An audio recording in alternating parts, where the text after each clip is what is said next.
Ici, prendre des cachets, c'est aussi banal que fumer de l'herbe. Là, il y a 10 grammes de plus. On les appelle les bleus. Ici, tout le monde en prend comme des bonbons. Tu te sens comme une déesse après en avoir pris. Chez nous, les benzos sont prescrits plus qu'ailleurs à cause des troubles. Ici, les gens prennent 50 ou 60 comprimés de 10 mg d'un coup et leur bouche devient bleue à cause du colorant sur le comprimé. L'usage des benzodiazépines a explosé en Irlande du Nord, en lien avec l'histoire particulière de la région, marquée par guerre civile et terrorisme.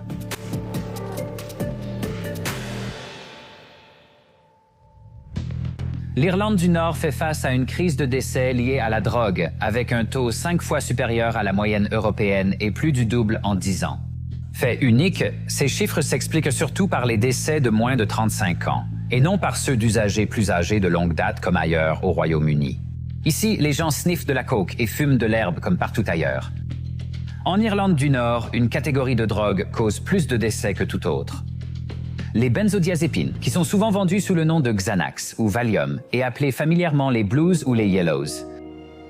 Nous avons rencontré 2 jeunes rappeurs dans un studio à Belfast pour évoquer la culture de la drogue en ville.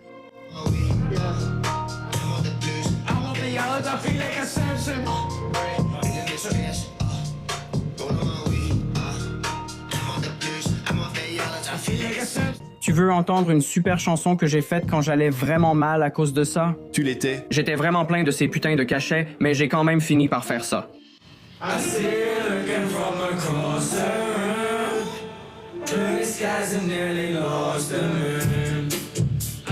Quand je traversais cette période de ma vie où ma tête était complètement en vrac et que je ne savais vraiment plus vers qui me tourner, on me les a prescrits.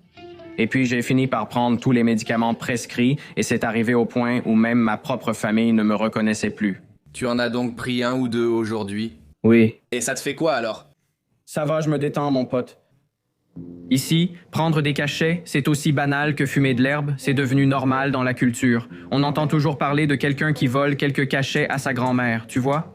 Les cachets de mamie, c'est les meilleurs. Il y a eu quelques jours pendant l'été et j'allais faire le plus gros concert de ma vie. Je me procurais des faux cachets. J'ai eu environ 50 faux cachets pour 25 livres. Honnêtement, il y a eu 3 ou 4 jours comme ça, dont je me souviens à peine. J'en ai mis une vingtaine dans un McFlurry. Je les grignotais et j'ai fini par me faire couper les cheveux en plein milieu d'une fête, à m'endormir, à baver de la bouche et tout. J'étais complètement dans La La Land. Parfois, tu te sens vraiment invincible. Tu vois ce que je veux dire? Tu te sens comme Superman, mais en réalité, tu marches à la vitesse la plus lente de ta vie et tu baves de la bouche. Oh. Messieurs, voilà pour vous. Voyons voir. Nous adorons ça. Ce sont... 10 mg. Mets-le dedans, boum. Si tu es anxieux, tu ne penseras à rien qui te rend anxieux. Mais il y a une frontière très mince entre se sentir détendu et faire un blackout et se réveiller au commissariat de police de Musgrave. Tu vois ce que je veux dire? Et à chaque fois que j'ai eu une réaction, c'était parce que je m'étais évanoui à cause des bleus. Oui, on raconte qu'il était dans un studio, mangeait des frites au curry, puis il est tombé dedans et a vomi sur lui-même. J'étais qu'un gamin, mec. T'étais qu'un gamin? C'était il y a environ 2 ans. J'ai vraiment passé les meilleurs moments de ma vie à quelques reprises. Mais le nombre de potes que j'aurais perdu à cause d'eux, comme tout le monde, montre vraiment un côté sombre à tout ça. Le nord de l'Irlande a les pires services de santé mentale, avec de longues attentes pour un suivi. Il est plus simple pour un médecin de prescrire des comprimés. On nous prescrit le plus de benzodiazépines à cause des troubles. Oui, on porte le traumatisme de nos parents et de nos ancêtres, hérité des troubles, de la guerre, ou peu importe comment tu veux l'appeler.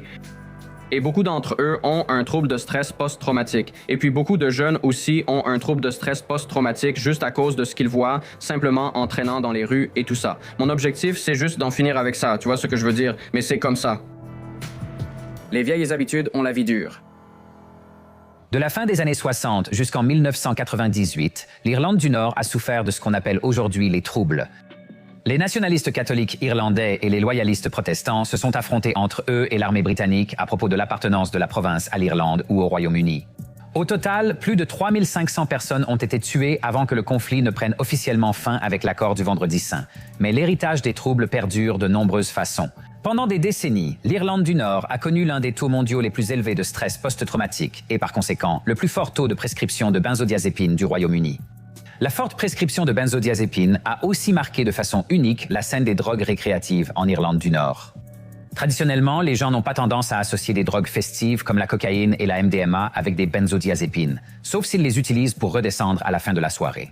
À Belfast, il est courant que des gens prennent des blues en même temps que leurs rails, clés et lignes. Première nuit chaotique. On est perdu. Un pêcheur va passer et voir 20 personnes avec des masques dans une cuisine. Je rappe sur la table.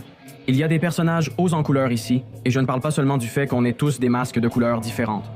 Tu vas voir le chaos se déchaîner ici. Tu vas voir des gens sniffer des lignes sur les tables et tout un tas de trucs vraiment bizarres. Ça, c'est 10 mg. On les appelle les blues. Je dirais que 80% de mes amis prennent des benzos. Les gens les utilisent pour s'évader. Tu te sens comme une déesse après en avoir pris, tu vois? C'est pour ça que c'est si addictif. Nos parents, ils se sont tous fait prescrire du Valium et du diazépam à cause du stress post-traumatique qu'ils ont vécu pendant les troubles. Et puis nous, en grandissant, on a juste pensé que c'était normal. C'est facile à obtenir, ce n'est pas cher. J'ai commencé à en prendre juste pour m'amuser, mais après ça a complètement dégénéré. Tu peux en prendre tous les jours sans vraiment avoir de descente après. Je deviens vraiment idiot, donc je suis comme Bambi sur des patins à glace en train de me balader dans une house party. Ensuite, certains en prennent 10 ou 12, puis consomment de la cocaïne et deviennent complètement fous. Honnêtement, ils sont partout.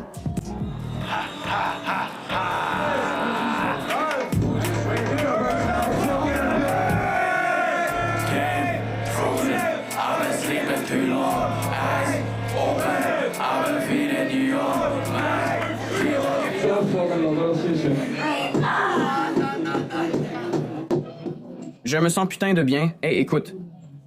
J'ai toujours autant d'énergie. Je me sens complètement défoncé. Je traverse le temps à une vitesse supersonique en ce moment, mec. La consommation de benzo en Irlande du Nord est vraiment unique et touche presque toutes les couches sociales. Ils sont utilisés pour diverses raisons, contrairement à d'autres drogues. Beaucoup obtiennent leurs médicaments sur ordonnance via des médecins, d'autres les achètent sur le marché noir en plein essor, où ils sont bon marché et très accessibles, aux côtés d'autres médicaments sur ordonnance comme la prégabaline et la gabapentine. La situation actuelle avec les benzos, c'est qu'on voit un nombre croissant de jeunes qui en consomment et puis toute une multitude d'autres personnes qui les mélangent simplement avec de l'héroïne et d'autres drogues pour planer encore plus qu'avant. Belfast en particulier a toujours eu une histoire très marquée de consommation de benzodiazépines. Un nombre record de personnes ont reçu du diazépam et d'autres benzodiazépines de leurs généralistes pour gérer le traumatisme de vivre en zone de conflit. Donc, les gens se voyaient simplement prescrire ces médicaments de façon excessive comme une béquille et il se trouve que ça vous faisait vous sentir vraiment très bien. Ici, les gens avalent d'un coup 50 ou 60 comprimés de 10 mg. Leur bouche devient bleue à cause du colorant sur le comprimé. Ils sont bon marché, ils sont disponibles et ils font l'affaire. Et nous avons de plus en plus de personnes qui cherchent de l'aide et qui n'arrivent tout simplement pas à y accéder. Donc, c'est presque comme si les services vous donnaient la permission d'aller consommer parce qu'ils ne peuvent pas vous aider. Beaucoup de gens achètent des benzodiazépines illégales, des gens qui achètent peut-être 1 millier de comprimés bleus en Inde, et il n'y a aucun moyen de savoir si ces comprimés contiennent 10 mg de diazépam ou 40 mg ou 50 ou 60, vous savez, on ne sait tout simplement pas. Et en plus, c'est plutôt bon marché. Je pense que ça fait environ 200 livres pour 1000 de ces trucs.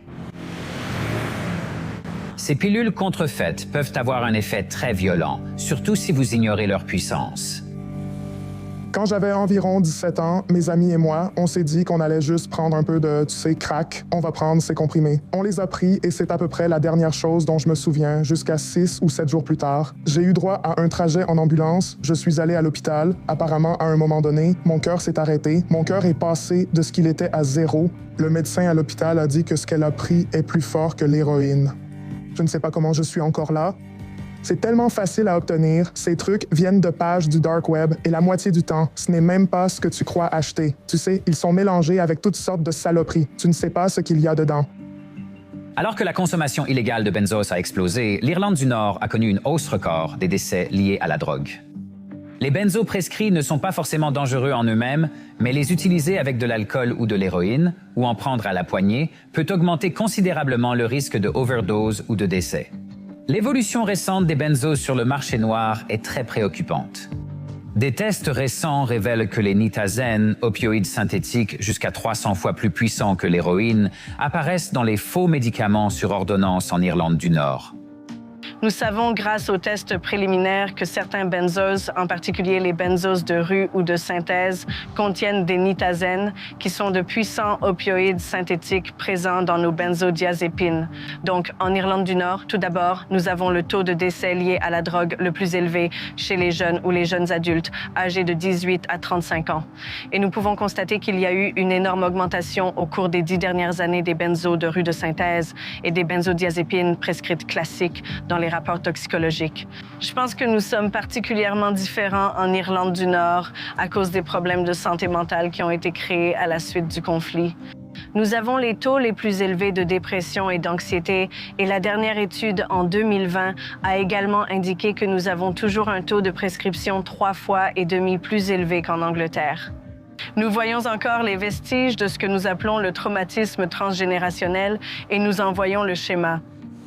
Les grands-mères, les mères, les filles rencontrent ce problème avec les benzodiazépines prescrites et non prescrites. La génération née après l'accord du Vendredi Saint était appelée enfant de la paix. Mais au milieu de la pauvreté, des divisions persistantes et des traumatismes intergénérationnels, l'avenir meilleur qu'on leur avait promis ne semble pas s'être matérialisé.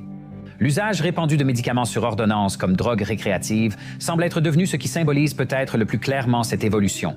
L'héritage des troubles reste visible partout en Irlande du Nord. Peut-être l'exemple le plus concret est-il les murs de la paix qui séparent encore surtout les quartiers catholiques et protestants. Disons-le ainsi.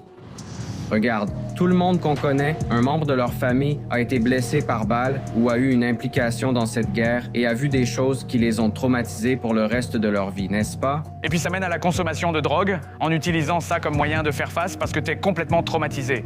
Tu sais, la seule façon dont certaines personnes arrivent à gérer le traumatisme, malheureusement, c'est de prendre de la drogue, et la drogue parfaite serait des comprimés sur ordonnance comme le diazépam. Pourquoi vous ressentez le besoin de porter ces masques quand vous allez au parc? Certaines choses dont on parle ne seraient pas possibles autrement. Nous vivons dans une communauté très soudée, donc ça ne passerait pas avec certaines personnes et certaines organisations. Certaines organisations dont nous avons peut-être fait partie dans le passé, ou pas. À l'époque, les paramilitaires provisoires, eux, ils abattaient les dealers de drogue. L'abus de comprimés a explosé ces 10 dernières années, c'est évident. Donc je comprends qu'il y a clairement plus de drogue à Belfast maintenant, parce que l'IRA ne tue plus les dealers de drogue et qu'il y a un vide de pouvoir. Certains se prétendent républicains, mais ne font que racketter les dealers, tandis que les paramilitaires loyalistes rackettent la population et vendent aussi de la drogue. De toute façon, le gouvernement ne fait rien. Après l'accord de paix de 1998, les groupes paramilitaires n'ont pas disparu immédiatement. Pour beaucoup, le trafic de drogue est devenu un moyen lucratif de continuer à financer leur lutte. Évidemment, ces paramilitaires de tous bords nient être en réalité des trafiquants de drogue, ce qui, pour être honnête, est exactement ce que diraient des trafiquants de drogue. Quelle que soit la véracité de ces allégations, il est clair que les groupes criminels organisés d'Irlande du Nord gagnent beaucoup en ajoutant des médicaments sur ordonnance à leur offre. Malheureusement, la situation ne semble pas près de s'améliorer. Avec l'arrivée de nouvelles drogues synthétiques comme les nitazenes, sans changement majeur de politique sur la prohibition et le traitement, la situation en Irlande du Nord ne peut qu'empirer. Bravo aux drogues pour avoir remporté la guerre contre la drogue.